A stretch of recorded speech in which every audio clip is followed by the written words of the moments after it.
Here I am. Here we are. Yes.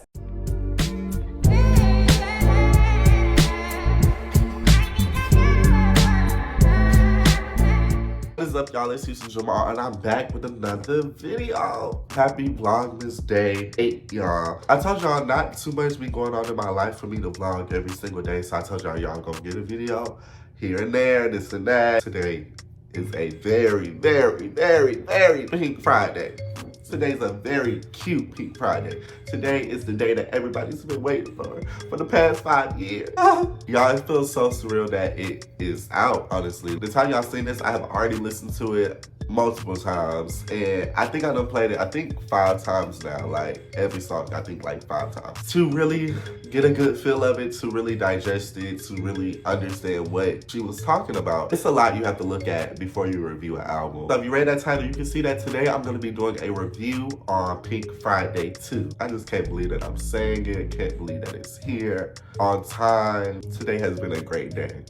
I'm not gonna hold you. Today has been a great day. Starting out, I've been a Nicki fan since 2017. I think the first song that I decided I was gonna be a stan was Make Love, and that caused a whole lot after that. So me jumping on Make Love and then riding it on out, and when I say riding it on out, I mean like in high school, people coming up to me, literally harassing me about Nicki just because they know I was a big fan. Like, I had to defend myself. I had to defend myself almost every day during 2018. I'm not holding it. My original thoughts on this album, these are my thoughts before I heard it. I was expecting to be gagged. I'm not saying that I wasn't. This is just my thoughts before. I was expecting to be gagged. I was expecting for these features to be heavy hitters, to be chart topper features. And it didn't click in my mind that this is Pink Friday 2, so it's gonna be similar to Pink Friday in ways. I will discuss my thoughts and how I feel about the album overall at the end. But we're gonna go ahead and get started and jump into track 1, Are You Gone Already? Now, I understood the message of this track, but I didn't like it at first. Like, I like Billie Eilish. I love the song. I liked it, but I didn't get intro from it. This is a song that I need to get off my chest to free me. And that's probably what it most likely was. So I'm not saying that it should have been kept off the album or nothing. Now, it's one line where she says, one day you'll have to forgive mommy. Now, I'm still confused. I'm so confused at what this is because if you remember, she tweeted and she said it was a secret, one of her biggest kept secrets that was gonna be said in the song. And I'm so confused. And I don't want to look too deep into it because I just don't want to look too deep into it. Next track, Barbie Dangerous. Now, when I tell you this is my intro track. This is where the album starts for me. This track right here is number 1 for me. This was something different. This was something different for Nicki. Like, Nicki always comes with something different, but this was something different. Like, none of these hoes was putting it out. None of these girls were making music, flowing like that. Like, none of that. Like, none of their songs sound like this, which is great. And then she used the All Eyes on You flow. When I tell you, it's so catchy. It's so catchy. It's so catchy. I love it. Next, Fuck the Club Up. Fuck the club up. Fuck the club up. The beat, 10 out of 10 on the beat. 10 out of 10, she ate this all the way up. Now, like I said, this is me hearing it after 5, 6 times. I'm not gonna hold you. And it's still hitting. Beat. Now, this is what I wanted. I wanted straight rap. Like, I didn't want no chorus. I didn't want no singing. I just wanted one song where it was just straight rap. She did her thing. She said, this is what I'm coming in. I'm coming in the studio. I'm recording this, and this is what y'all are getting. And we got it, and we ate it up. Next, Falling For You. I wrote catchy as fuck. That's what I wrote down. I said, this definitely gives Pink Print. Now, listen, I know this is Pink Friday 2. I'm saying this gives, like, it could be on Pink Print as well. Because everybody, like, ranks Pink Print, like, her number 1 album. So, you know, I'm just saying, if that's her number 1 album, that means most of her songs on there are 10s out of 10. So, this deserves to be on the Pink Print as well. When she started with Picture Me, and Picture she get her 10s. She was fed up. I don't know what the hell. She was fed up. She get her 10s for me with that. She was fed the hell up. And I don't care if she name dropped, whatever. It was a play on words, I feel like, but if she did name drop, who's gonna check her? Because you gotta come through a lot of people to check her, I'm sorry. You got, I'm sorry, and I don't think it would be smart for you to check her because look at the people who tried to check her in the past. Oh, okay. Let Me Calm Down. It was cute. This was definitely something that she wrote for her husband, obviously, as we listen to the lyrics and as we look at the lyrics too. But J. Cole was speaking. She said that she had a talk with J. Cole and he hit her back with this verse after their talk. When I say this is basically a therapist, J. Cole basically therapized, and I know that's not a word, but he therapized R&B. Now R&B, how I viewed it was, Let Me Calm Down was like, okay, let's address these issues. Now that we got through these issues, now let's get nasty. This is definitely cute though. Lil Wayne slid when the beat drops and he kept the flow, but he did his, I don't know, but he slid. Tay Cobain, I think that's it. He did a good job too. I had listened to a few songs before the album dropped to get a feel of who he is. Pink Birthday. Now, Pink Birthday, it had to grow on me. Now, when I say it had to grow on me, it really did have to grow on me. But this is grown. This is sexy. This is a moment. She's got a point. This is a moment. Now, come on now. This was short, sweet, to the point. I love the way it was structured. It was short and sweet and to the point. It wasn't too much. I feel like at times Nicki could overdo a song and she could get in her head and feel like she needs to overdo it sometimes or add more stuff when it's perfectly fine the way it is. Now, Needle. Now, it's having a lot of success right now, I feel like, because of Drake as well. I honestly believe this was a Drake song and he gave it to Nicki and kept his parts and stuff on there. I really like it though, like it's different. Now, with it having so much success, I feel like other songs should have the same success. So I was hating a little bit on Needle. But when I play it every time, it's your hips automatically move. Like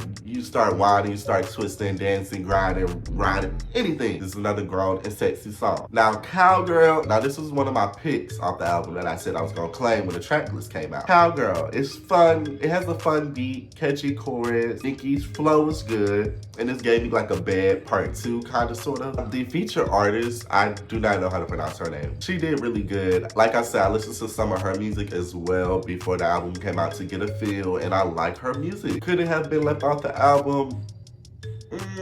But this is when it comes to Pink Friday. Like Pink Friday, it gave you a feel of different stuff. Like you started with your hip hop and you went into your pop and your grown and sexy, and then it's like stuff like that. So Nicki said 3 times a night. She's still on that 3 times a night though. She's still on that 3 times a night. That song, Everybody. I'm hearing it in my head right now. I'm hearing it in my head right now. 10s across the board. This is an organic hit. When I say organic hit, this is something that I don't feel like nobody else thought of. This is something that as many of these people done sampled songs, nobody makes it like this. Like nobody can do it like this. When I say nobody, I literally mean nobody. I don't care who. I do not care who. Nobody can do it like this. I'm getting off Everybody because when I say like this is a great song, like great beat, like fun, like I'm done. Big Difference. Now we heard Big Difference at the VMAs. We only heard the first half. Now the second verse and the beat change. I love the beat change. The beat change was cute, but the second verse, it gotta grow on me. It has to grow on me. I can definitely hear it growing on me though. I notice what Nicki does is same thing with Yikes. She'll preview a song and she may have only finished a certain part of it, so the rest of it is unfinished. It hasn't been recorded over, nothing like that. And then she'll get our reaction from it. If we like it, she'll go in and do her big one. But like I said earlier, she'll think too hard or she'll add a little bit too much, and it's just like, you could have kept going on the same beat that she had in the beginning instead of, switching up. But like I said, it's gonna grow on me. Red Room with the Sleeves, we all heard this. It's still a hit. It fits right in because Forward from Trini is next. And it fits right in. Now, Forward from Trini, I have no idea what they're saying, but it's still a good song. It's still a fun little Trini hit. Like, I like it. Now, somebody was comparing Trini Them Girls to this. I don't know yet. Next, Pink Friday Girls. Now, Pink Friday Girls. This is Pink Friday. When I say if I had to choose a song that was Pink Friday, this is Pink Friday. This is the Super Bass. This is another organic hit because who could think to use this sample, first of all? Now, Super Freaky Girl, we all heard this before, #1 hit, debut #1 for a female rapper, and it's okay, we all know this thing. But it went good after Pink Friday Girls. I'm talking about placement-wise. Super Freaky Girl went good after Pink Friday Girls. It just went right in. Next, Bomb Bomb. Now, if we didn't hear this before, I promise you it would be top 2. It would be top 2. I'm gonna play with you. I had to sit back and think about the album. Like, I had to think about if I was hearing this for the first time. It hits so hard. My life eats the beat. I love the message because she's just sitting here and she's literally like, she already had too much going on in her life. I feel like this song is when you get to a point in your life where you just don't care no more. You don't care. You're gonna do whatever you're gonna do to make you happy because this is what? Your life. Nikki Hendrix. It's gonna grow on me real bad. Now this is another preview song. Now Nikki, let's talk about how you preview Bomb Bomb and Nikki Hendrix as scrap. We know I'm gonna get into what I'm finna get into, but you preview both of these as scrap and you made us choose and you made people argue over this. Just for you to put them both on. It's definitely gonna grow on me and I like this. This is like a cute little mellow R&B rap type thing. You know what I'm trying to say? It's cute. It's cute. I can definitely see it on TikTok. Blessings now.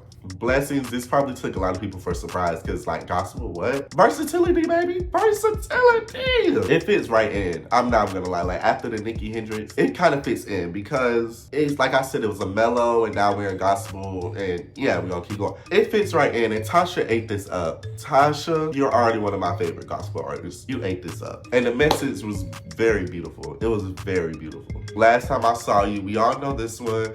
It was very beautiful and it still fit perfectly, right? Especially right after the gospel song. It fit perfectly. And we're gonna end this plane ride, Just the Memories. Now, I had to literally look at the lyrics when they came out for Just the Memories. Like my most beautiful song by Nicki Minaj ever, I feel like, is Regretting Your Tears.